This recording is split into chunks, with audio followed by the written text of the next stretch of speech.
Okay. Hi. Hello. Hi, how are you? Good. How are you? Doing well, thanks. Good, thanks for asking. Whew. Are Wasn't you sure on if a you were gonna. train? Yeah, I am. Oh, that's Had cool. something had something going on earlier, so hope That's it's right. not too much. I No, hope man. it's not too much. I love train travel, so that's why I'm like, oh, yeah. Oh yes, definitely. Always an adventure. Whew. So like we got about 20 minutes of this and just beats my understanding. So so why don't we begin? Sure. Cool. So where did the idea for this movie come from? So this film was originally a short story that I wrote in college, and that's really the impetus of this. I was in undergrad and was taking a creative writing class, and the professor said something very cliche that was the first time I had ever heard it, and that was he told the entire class that if you want to tell a compelling story, write what you know. And I had just came off this brutal 14-hour shift. I'd worked as a paramedic all through college, undergrad, grad school for over a dozen years. And the thought that went through my brain was, you want a story? I'll tell you a story. And kind of went home and wrote this 36-page short story that eventually, and I'm compartmentalizing a lot of time here, eventually turned into the script that I gave to my brother. My brother gave it to Chris, and then Chris came on board. And then he was nice enough to come on board, and we developed it over another 10 years. Oh, Um, nice. yeah, I was gonna say, so Paul Pianezza, Patrick's brother, and I used to both work visual effects together. I've known him for a long time. And yeah, one day he came to me and said, "Hey, do you want to read a script my brother wrote?" And when you're a filmmaker, people always want you to read stuff. So I was like, "Yeah, not really. Don't really want to read your brother's script." And he goes, "No, you'd like it. It's a comedy about paramedics." And I said, "What does your brother know about paramedics?" And he said, "He is a paramedic." And so that's all. And I have to read that. And so Patrick's insights into what the job really is. Patrick was a paramedic for 12 years. Um, and his insights in the job completely flipped what I thought I understood about the job. It was completely mind blowing. And the fact that he saw it as comedy, that comedy told the truth, was really remarkable to me. Um, and the more we talked about it and dug into it, and the more I learned about the job, and he sort of, I don't know, just just let the truth out. It became this kind of it became a movie, and it's comedy, but like I said, it goes to some real and really emotional places too.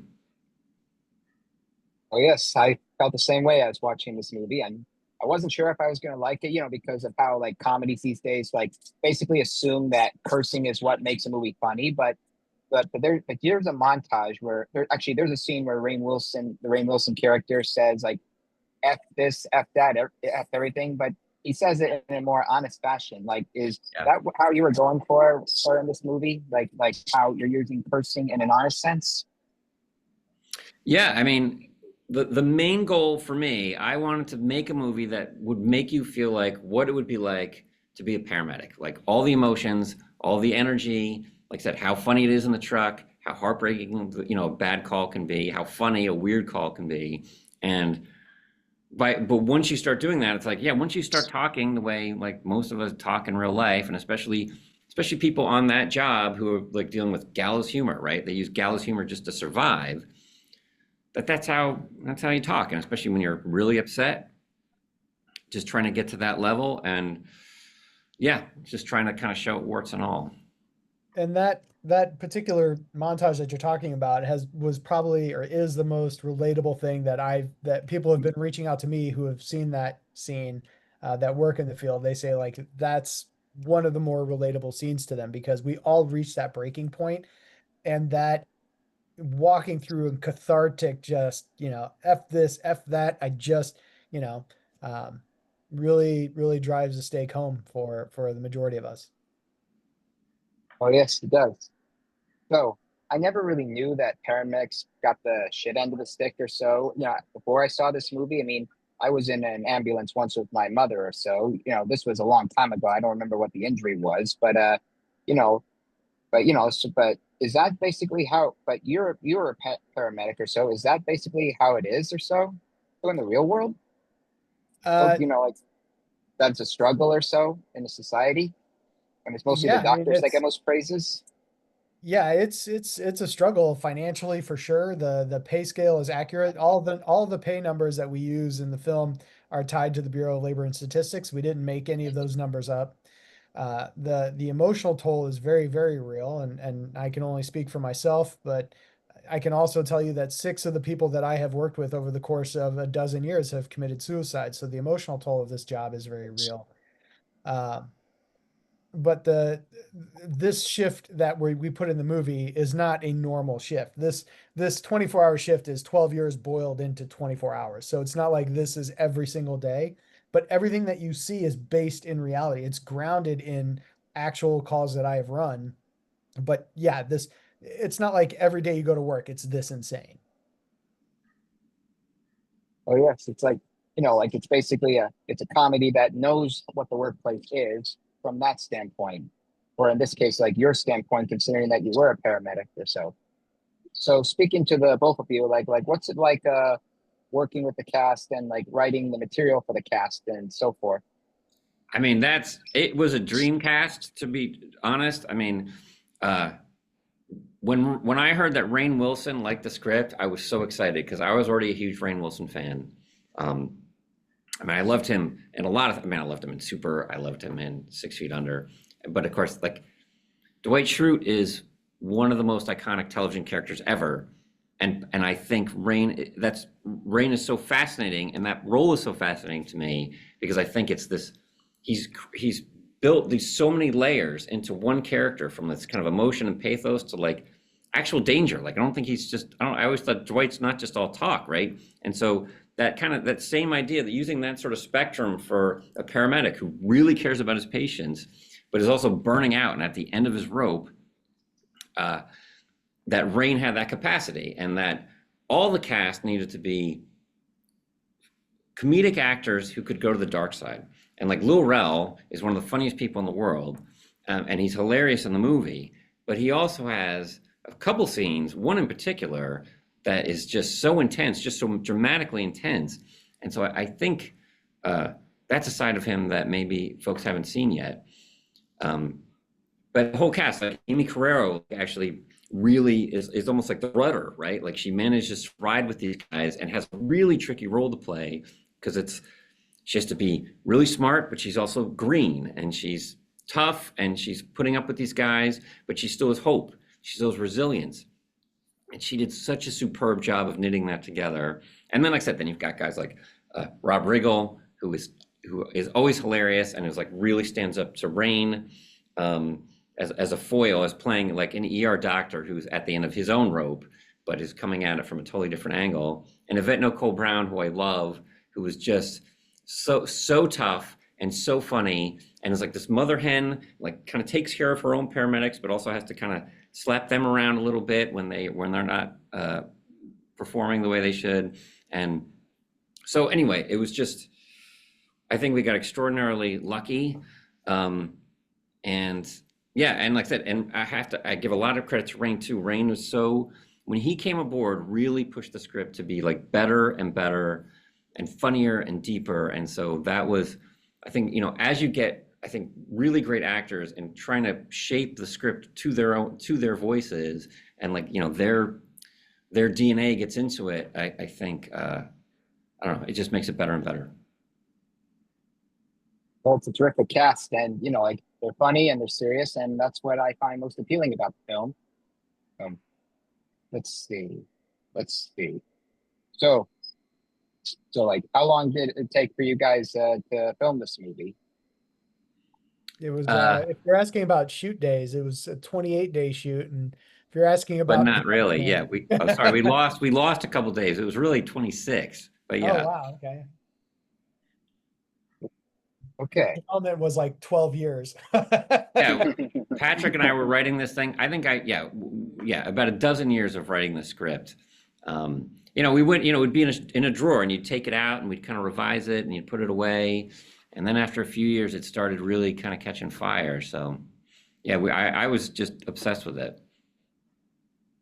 Oh yes, and I understand that like Patrick's in the film. He plays a paramedic. I mean, I didn't recognize him yet because I haven't met you guys yet. I mean, like I'm meeting you guys for the first time, and it's very nice to meet you guys. So like, what's it like shooting yourself like behind the camera?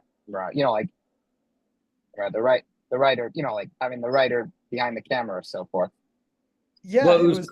Oh, oh, go ahead, Chris. no, Go ahead. well, I was saying it was critical for Patrick was technical advisor too on the set, so it was like it was critical to have one. He lived it, right? He'd lived everything in the movie, and a major goal of ours was to get the movie right. We wanted all the medical details to be correct. We wanted any paramedic, anybody in EMS to watch this movie and go, they got it right. And so it was critical for Patrick to be there in every detail, like something, you know, is the IV set up right? You know, is this bag inflated or not? And he would just catch all that stuff, and also just, you know, helping the actors to like, you know, we did training, we did ride-alongs with the real fire department in Los Angeles. So getting it accurate was critically important, and like I had to have Patrick there to do that. Oh, yes, you got it. I'm sorry. Oh yeah, sorry. No, and then just for me, I'm kind of a fun little Easter egg in the film, but I love it because I'm naturally just a ham, and the ability to kind of hop in um, was a lot of fun and unexpected. I wasn't really planning on being in there, but the opportunity showed up. I think one of our background actors didn't make it, and I just said, "Sure, I'll throw a uniform on and walk around in the background," and then it went from there. So it was very fun to do so.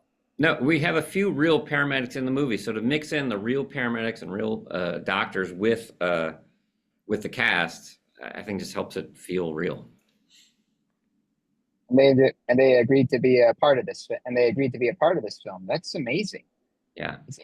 You guys got to know what you're doing. And Patrick, you were a paramedic, so you got to know the game. You got to know like the people or so. Well, you got to know like how it works or so. And I think you really do. You really do set it straight. Thank you.